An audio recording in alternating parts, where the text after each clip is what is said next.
My dear students, today I am going to an important questions from sample paper ICSC 10th section A and question number 2. Here question number 2 and part 1 is the diagram shows an experimental setup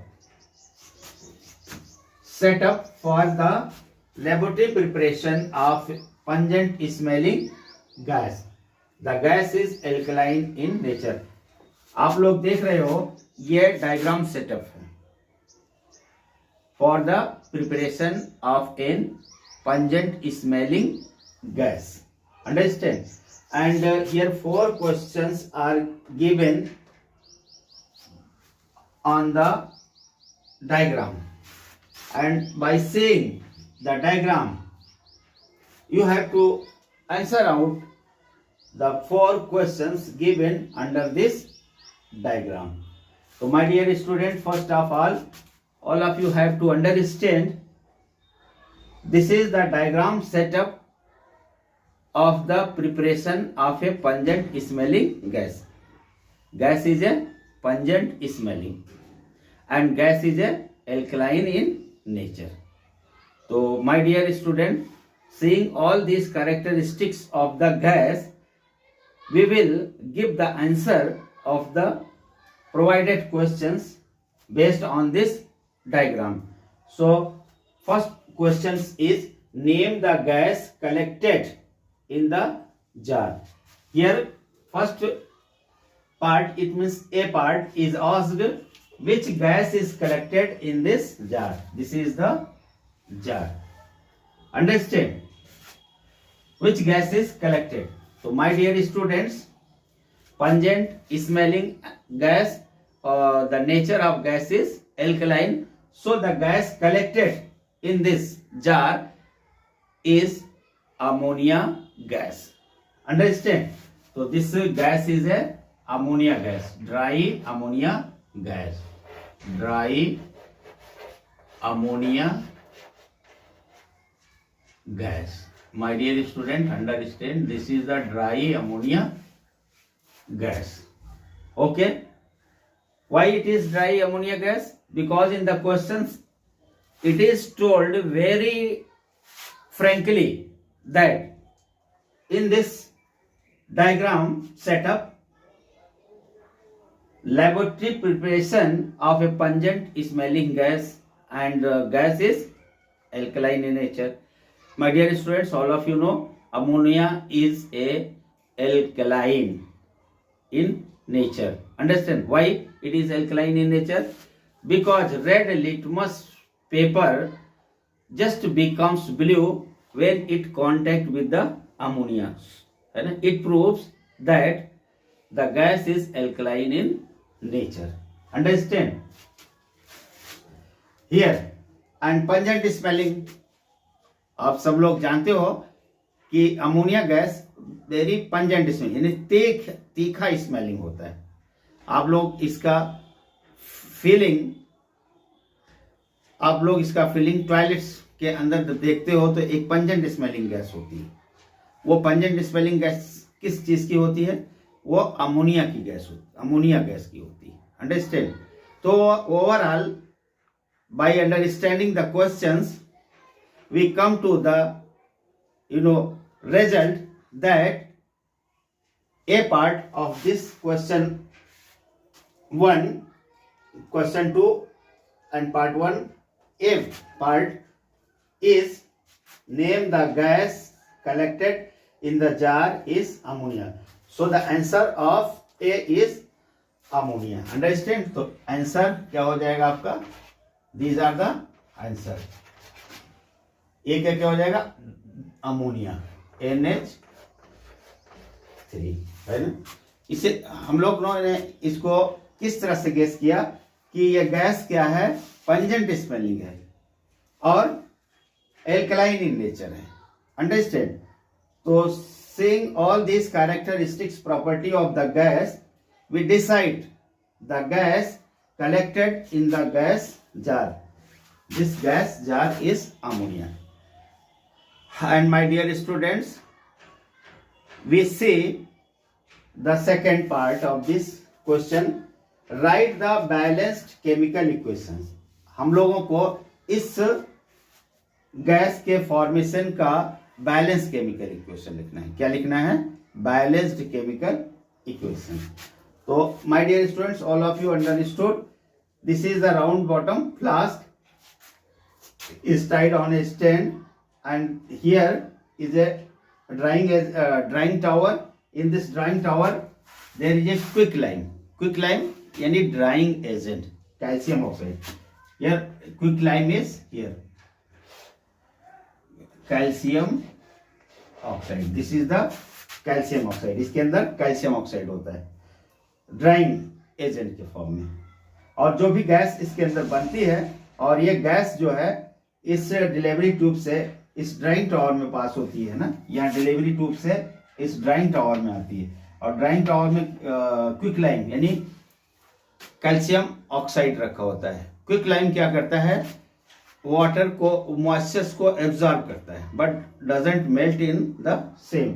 so quicklime is used, and we do not take other drying agent, for example phosphorus pentaoxide and sulfuric acid, because they will react with the gas coming in this drying tower.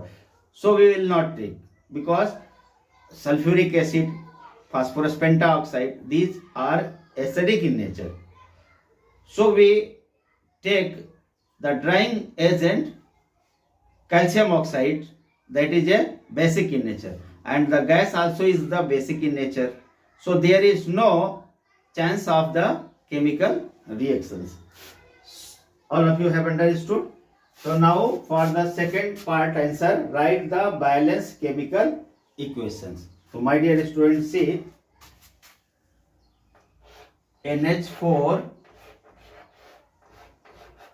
Cl, ammonium chloride plus calcium hydroxide.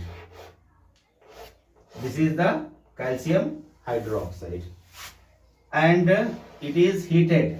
My dear student, it is heated. Understand? It is heated. When ammonium chloride, calcium hydroxide, this mixture is taken here. इस mixtures में क्या होता है? Ammonium chloride NH4Cl plus CaOH whole twice. यानी here is the mixture of, इस round bottom flask में क्या रखा गया है? अमोनियम क्लोराइड और कैल्शियम हाइड्रोक्साइड का मिक्सचर रखा गया है. और ये मिक्सचर हीट करने पे, my dear student, when it is heated, understand, when it is heated, ये जब इसको हम हीट करते हैं तो this mixtures react and do the chemical reactions and forms the product calcium chloride, CaCl2,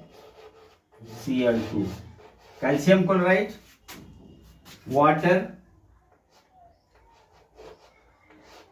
H2O,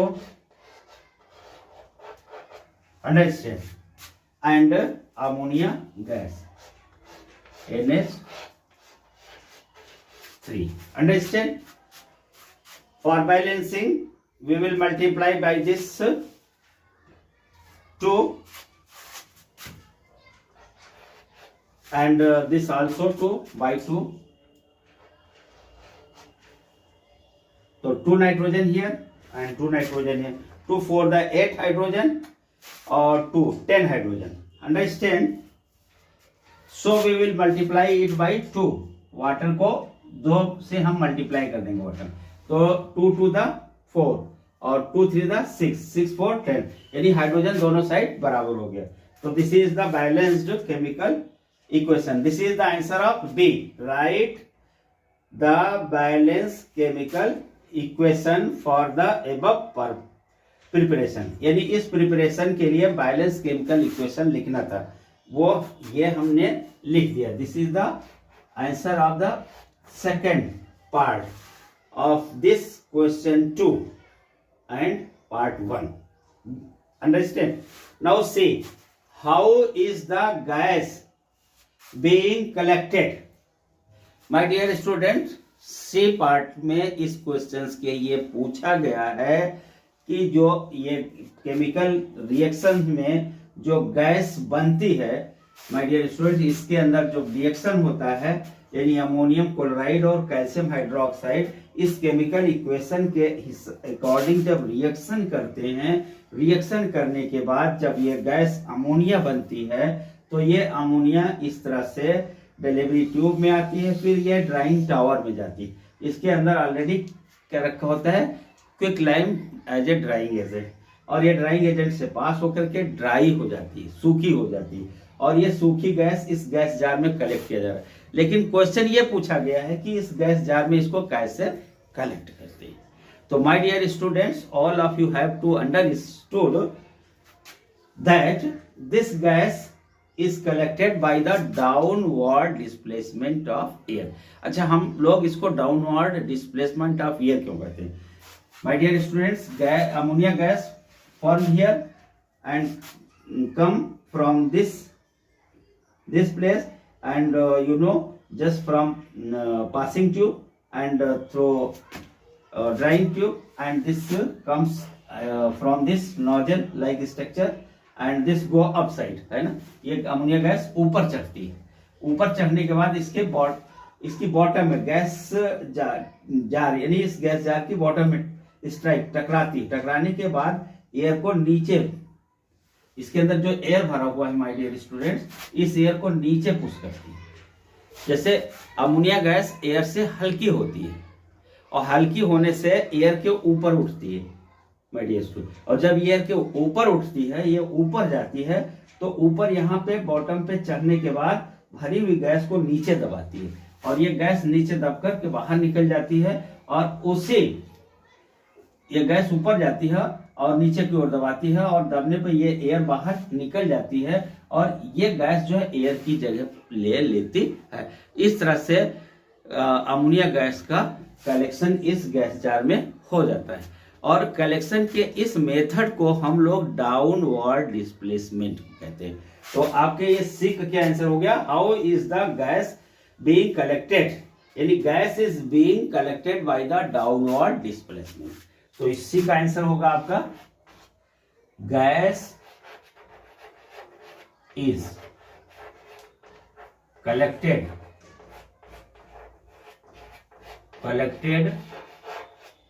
by downward displacement।